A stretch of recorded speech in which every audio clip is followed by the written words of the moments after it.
আলাইকুম, আশা করি সবাই ভালো আছেন। আমরাও ভালো আছি। মিঠু কিচেনে আবার একটি নতুন রেসিপি নিয়ে চলে আসলাম। আমাদের আজকের রেসিপি হবে আমরা পাকা আমের জুস তৈরি করে দেখাবো। এখানে আমি 1 কেজি পাকা আম নিয়েছি। আমটাকে ধুয়ে পরিষ্কার করে নিয়েছি। এই আমটা দিয়ে আজকে জুসটা তৈরি করে দেখাবো। তো জুস করার জন্য এরকম পাকা আম নেবেন আপনারা। তো আমটাকে এখন আমি কেটে নিব।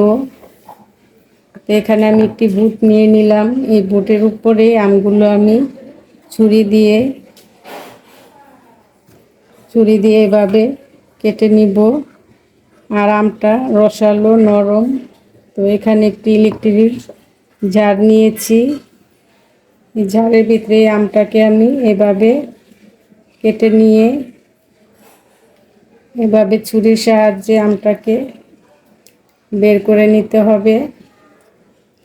আর এটা চাইলে আপনারা, যেহেতু নরম আম, হাত দিয়েও এভাবে ছাড়িয়ে নিতে পারেন।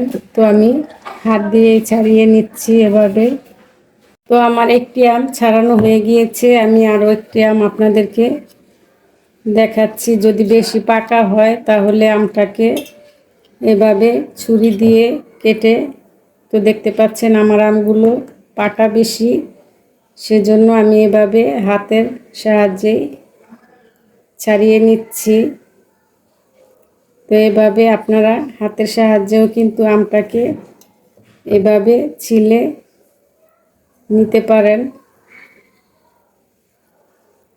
তো এভাবে আমি আমগুলো খোসাগুলো ছাড়িয়ে হাত দিয়ে এভাবে দেখুন কিভাবে নিচ্ছি। তো যদি জুস করেন তাহলে একটু পাকা আম নেবেন, তাহলে আর কেটে নেওয়ার ঝামেলা থাকবে না। হাত দিয়ে এভাবে খুলে নিলেই হবে। তো এখন আমি সবগুলো আম এভাবে খুলে নিব। সবগুলো আম খোলা হয়ে গিয়েছে, দেখতেই পাচ্ছেন। এখানে 1 কেজি আম।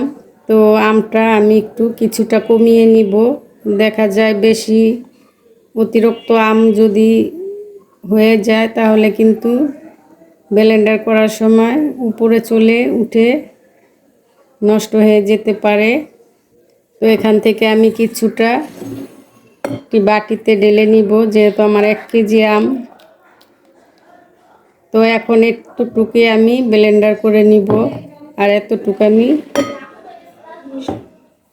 এখন এই আমটাকে আমি ব্লেন্ড করে নিচ্ছি। আমটাকে এখন আমরা ব্লেন্ডার করে নিচ্ছি। আমাদের এই আমটা আমরা ব্লেন্ডার করে নিয়েছি, দেখতেই পাচ্ছেন জগের আমটা। এখন আমরা আমটাকে ঢেলে নিয়ে তারপরে যে আরও বাটিতে অর্ধেক উঠিয়ে রেখেছি, এই আমটাকে এখন সেমভাবে ব্লেন্ডার করে নিতে হবে। প্রথমবারেরটা আমরা ব্লেন্ডার করে নিয়েছি। এবারেরটা ব্লেন্ডার করার আগে এখানে দিয়ে দিব কিছু তরল দুধ। এখানে আমি দুধ জাল করে রেখেছি। তো এখানে দুধ দিয়ে দিলাম। এখন দিয়ে দিব কিছু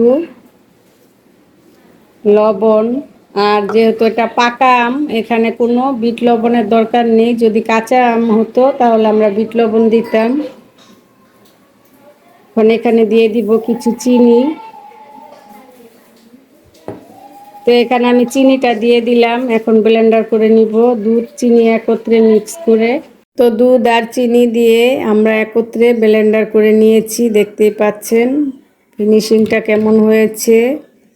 তো আমি এখন একটি চামচ দিয়েও লাড়া দিয়ে আপনাদেরকে দেখিয়ে দিচ্ছি আমাদের ম্যাঙ্গো জুসটা কেমন হলো। তো এই তো এরকম হয়েছে। তো আপনারা যদি একটু বেশি পাতলা করতে চান তাহলে ঠান্ডা পানি অ্যাড করতে পারেন। তো আমি ঠান্ডা পানি অ্যাড করব না, এখন আমি গ্লাসে ঢেলে নিব।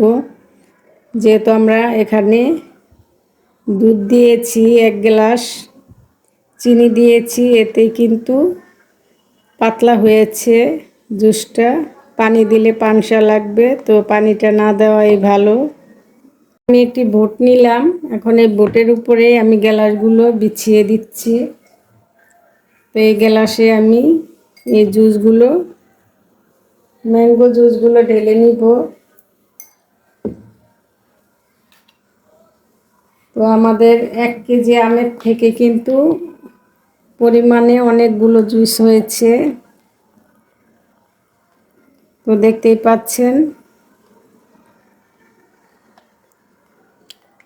তো আমরা যে বাটিতে ঢেলে নিয়েছি সেটাও ঢেলে দিব।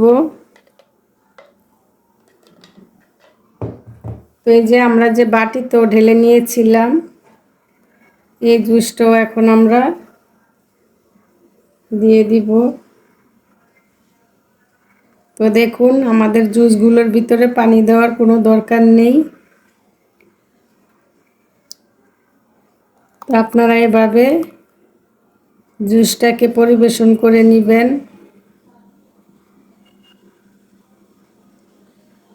এখন আমি নরমাল ফ্রিজে রেখে দিব আধা ঘন্টার জন্য, ঠান্ডা করে তারপরে আমরা খাবো। তৈরি হয়ে গেল আমাদের সুস্বাদু ম্যাঙ্গো আমের জুস। তো এখানে এখন আমি কিছু পাইপ দিয়ে দিচ্ছি। পাইপটা দিয়ে আপনারা এভাবে নরমাল ফ্রিজে রেখে ঠান্ডা করে পরিবেশন করে নেবেন, খুবই ভালো লাগবে। তো এরকম এখন আমও কিন্তু খুবই কম দামে পেয়ে যাবেন।